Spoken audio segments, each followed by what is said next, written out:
एक कॉपी का पूरा एक मूल्यांकन दिखाता हूँ कि कहाँ आप गलतियाँ करते हैं और कहाँ गलतियों से बचना चाहिए, लेखन शैली कैसी होनी चाहिए और क्वेश्चन के इंडिकेशन कैसे होने चाहिए, इन सभी चीज़ों को आज दिखाते हैं। एकदम लाइव कॉपी चेकिंग का एक स्ट्रक्चर मैं आप सभी के लिए लेकर आया हूँ, ताकि यदि आप कोई गलतियाँ करते हैं, जैसे इस क्वेश्चन में आप देखेंगे तो सारे क्वेश्चंस तो सही। मूल्यांकन करते समय मैंने देखा क्या कि क्वेश्चन नंबर 2 देखिए, यहाँ क्वेश्चन नंबर 2 यहाँ लिखा हुआ है और अभी आप देखेंगे तो यही क्वेश्चन नंबर 2 आगे भी देखने को मिलेगा। क्वेश्चन नंबर 2 आगे, जैसे ये क्वेश्चन नंबर 11 है, ये हो गया आपका लास्ट क्वेश्चन हो गया। इसमें जो है ये जैसे क्वेश्चन नंबर 1 हो गया, 1 का A B C D हो गया, ये थर्ड हो गया, सेक्शन B शुरू हो गया। सेक्शन B का ये देखिए आर्टिकल है। उसके बाद क्वेश्चन नंबर 3 इसमें जो है कंप्लेंट लेटर है, ठीक है। और इसके बाद जो है ये सेक्शन C शुरू हो गया। सेक्शन C में ये ग्रामर का पार्ट है। अब यहाँ ग्रामर के पार्ट में फिर सब सीरियल से चल रहा है 5A B C D, फिर यहाँ जो है E भी हो गया, क्वेश्चन नंबर 6 हो गया। फिर ये है question number 7 A and B। अब यहाँ क्या है, क्वेश्चन नंबर 9 है A B C। फिर कि यहाँ देखिए क्वेश्चन नंबर 2, यहाँ जो है ये क्वेश्चन नंबर 2 शुरू हो गया। यानी यहाँ जो है यदि आप देखेंगे तो ये, इसको थोड़ा पीछे करके मैं दिखाऊं तो ये देखिए ये क्वेश्चन नंबर 2 पहले ही था और आधा यहाँ आ गया।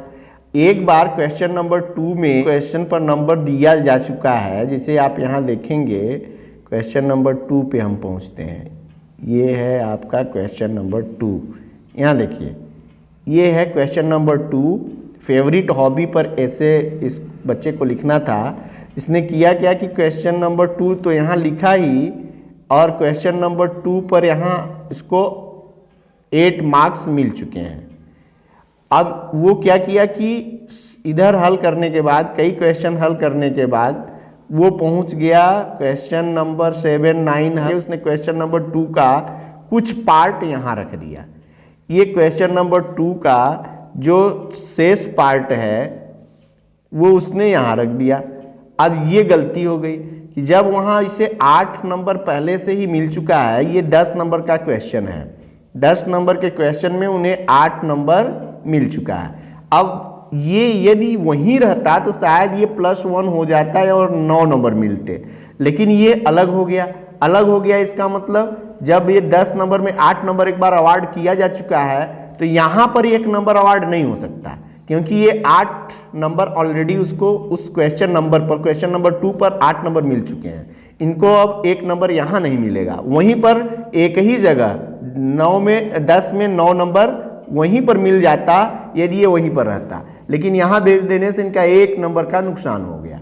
इसका मतलब ये है मेरे कहने का कि जब भी आप कोई भी काम कर रहे हैं या कोई भी पेपर हल कर रहे हैं तो हल करते समय इतनी सावधानी आपको बरतनी पड़ेगी कि जो भी क्वेश्चन आप हल कर रहे हैं वो एक ही जगह हल करिए। छूटे हुए क्वेश्चन को कहीं दूसरी जगह ले जाकर हल करने का प्रयास करेंगे तो आपके मार्क्स जो है वो ऐड नहीं होंगे, क्योंकि एक जगह नंबर देने के बाद उस जो है फिर से मार्क्स अप्लाई नहीं किया जा सकता।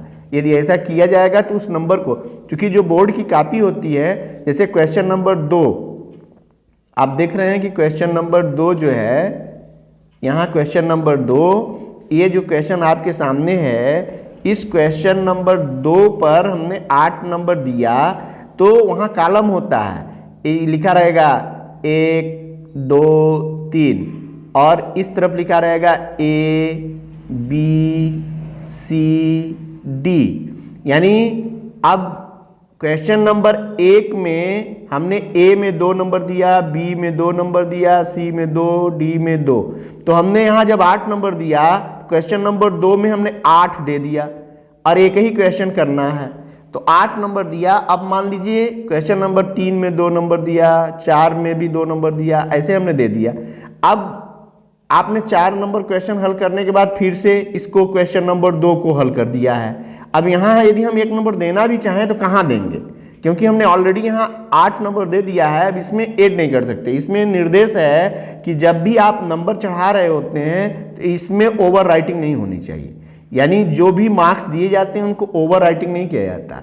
यानी एक बार 8 दे दिया गया तो 8 ही रहेगा। अब इसको 9 नहीं बना सकते, 9 बनाएंगे ओवर राइटिंग हो जाएगी। इसलिए ये दोबारा लिखने का आपका कोई मतलब नहीं होगा, ये हो जाएगा एक्स्ट्रा, ये एक्स्ट्रा में आ जाएगा और इस पर नंबर अलॉट नहीं किया जाएगा। इसलिए ये आपका लिखना तरीका गलत है, इससे आप बच के रहें। और शेष बाकी लेखन शैली तो इसमें सब सही चल रही है। यदि आप देखेंगे तो ये लेखन शैली बिल्कुल सही है और इसका तरीका सब कुछ सही है। इसलिए आप इसका अनुसरण करिए। और जैसे ये क्वेश्चन लिखा गया, क्वेश्चन नंबर 9, बाकायदे question number 9 answer A, B, C, और देखिए एक लाइन छोड़ के आंसर लिखा गया, फिर इंडिकेशन दिया गया, फिर एक लाइन छोड़कर आंसर लिखा गया। तो ये इंडिकेशन अपने जगह पर बिल्कुल सही है।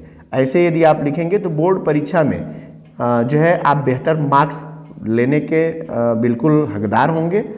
और इनका फॉलो ज़रूर करिए और थोड़ी हैंड राइटिंग और भी इम्प्रूव करने का प्रयास करिए। सारे सब्जेक्ट में इसी तरह स्पष्ट लिखने का प्रयास करिए। एग्जामिनर को बिल्कुल जो है अट्रैक्ट करने के लिए आप अपनी पूरी प्रतिभा का प्रयोग करेंगे। अपनी कॉपी को, आंसर शीट को बेहतर बनाने के लिए जितना कर सकते हैं आप बिल्कुल बनाइए और अच्छे नंबर पाइए। इसके लिए मैं आप सभी को अपनी तरफ से ढेर सारी शुभकामनाएं भी देता हूं और उम्मीद करता हूं कि ये वीडियो आप सभी के लिए हेल्पफुल होगी।